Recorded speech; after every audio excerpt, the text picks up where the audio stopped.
So I wanted to check out these Babish chef knives. This is their 8-inch chef knife.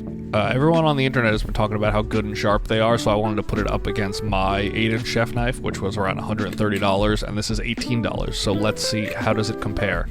Packaging is really nice. It's in a nice molded case, hard foam, so that's how I'll store it. Right out of the box, it has a great hand feel. The weighting is perfect.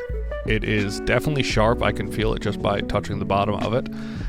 And it just doesn't seem like a knife that would be $18. But let's put it up against my Messermeister. This is my 8-inch Meridian chef knife. I've had this for years. I love it. It's super sharp. I just got it sharpened today.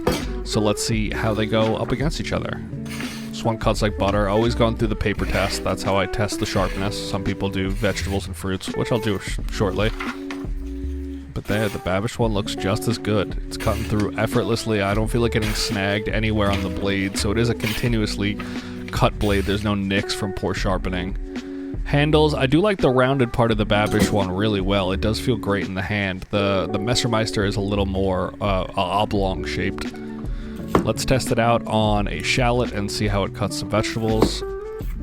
Just going to cut it in half and do one half with my main knife, one half with the Babish knife, and see how they cut.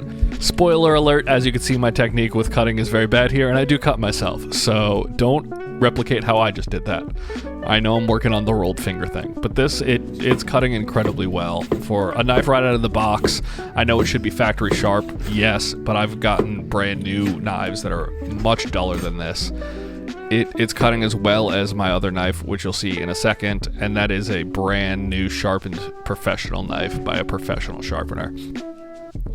Here we are switching over to the Messermeister, and see, it cuts just as effortlessly, but for the over $100 price difference, I guess the real test is going to be, I'll update on the Babish knife after I use it for a while and resharpen it to see if it gets as sharp and stays sharp. But for right out of the box for $18, this is a fantastic deal, and this is a really good knife. So big props to Andrew at Bingin' with Babish. He made a fantastic knife, and I hope everyone grabs one.